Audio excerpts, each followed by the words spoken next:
Welcome back to The Big Picture. It's 9:34 on your 9:34. Memorial Day Monday. So a lot of things are closed today. We know the post office is closed, but there are some things that are open, including the National Museum of the U.S. Air Force. There is a new iconic display that is launching, what is today, the 25th? Yes. Yes. So it actually opened on the 22nd, but they're open today and it's free for families to go. So just hop on the highway, drive 45 minutes south and check out this museum. It's really amazing. So this weekend, the museum opened up iconic Starfighters revivals of the silver screen, and this will be on display through December 31st. And it's really paying homage to the movies that help revive space and science fiction as a cinematic genre. Right. And we talked to the two gentlemen who were in charge of, bringing this to life. And we talked to them about how there really is a tie between real life science and space travel and what we see in movies. This is a fun little interview. We're going to play it right now for you. Right, joining us right now, Joey DeFranco, CEO of Firewatch Design Studios, and Bill Horner, Director of Attractions for the Air Force Museum Foundation. Gentlemen, thank you for joining us today. Thank you. Glad to be here. All right, talk to us about this new exhibit. Break it all down for us. Absolutely. So, so here at the Air Force Museum, located in our fourth building, we have a temp exhibit area that we've been utilizing for a couple of years now, just showcasing some exhibits that you may not see here at the Air Force Museum on a regular basis. And Joey called us to let us know, hey, I have two Air Force ships that we have that COSI is putting in storage, and we'd love to park them here at your museum. We were ecstatic to take them up on the offer. So they'll be here till the end of the year, and we really hope everybody gets a chance to come see them. One of the cool that we have here is, if you missed your opportunity or you just want to see them again, we are completely free, admission-free parking, and they'll be again, they're located in Building 4, and they'll be free to see as well. Yeah. And some of these are inspired by some of just the most iconic, movie designs of all time. What really went into relocating them to where you're standing right now? Yeah, so these are very large, full-scale starships, and so the X-wing weighs 9 tons. The TIE fighter weighs about 5. A lot of engineering goes to make them stand and look like other real-world aircraft. Right? There's no movie magic here to make them stand up on their own, and so the TIE fighter behind Bill here had to be engineered to freestand on those angled wings, and the X-wing itself actually sits on its own landing gear, and so we knew we had to build them like real crafts, right? They had to be able to stand, they had to be safe, and then they had to have all the details to be able to look at that fans are out there looking for. And so we were incredibly lucky to bring in some talented folks from Hollywood, from the film industry, to come do some detailed paintings. Both of them happen to be Air Force vets as well. So it made for a really great moment, kind of full circle for them to come into the museum and help us do some finishing painting and bringing these ships to life.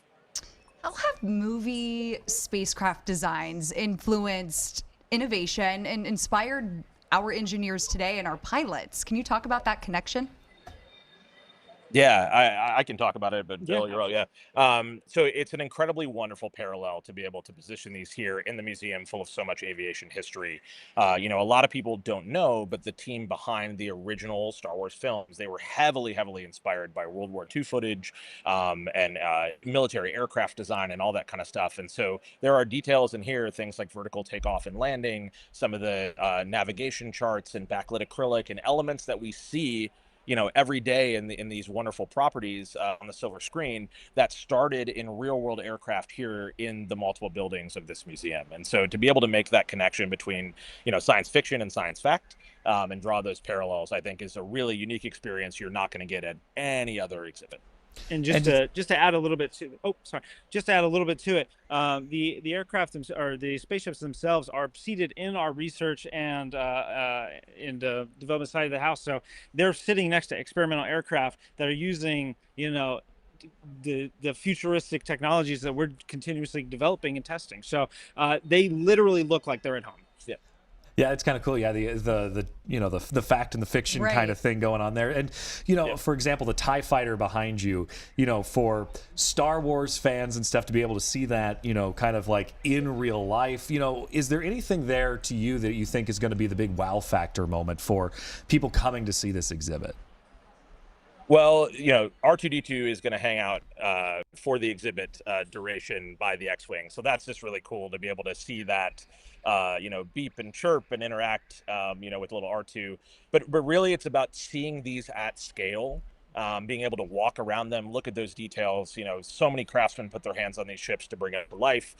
So much love and care went into it, and to be able to share that, you know, we build these as fan made because all of us, you know, really are in our careers, especially on the Firewatch side of the house, in some way or not inspired by Star Wars, and the team that built those movies by hand brought us into this world. And so it's really cool to be able to play in that sandbox, do our job, and also contribute to the fabric of this wonderful museum.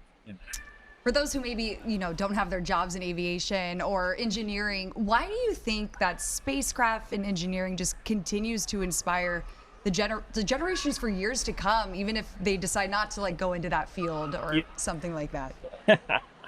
Absolutely. So I'll take that one. So these have a backstory. Everybody knows the story behind these spaceships that are behind it. But that also holds true for just about every aircraft that we have here in our 1,000,000-square-foot facility.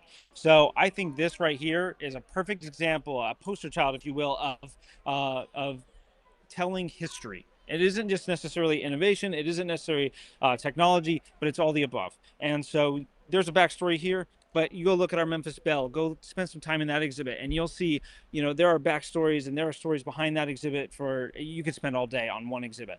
And, you know, here, again, we're 4 large hangars in a missile gallery, and you could spend, if you really wanted to, all day on a single thing.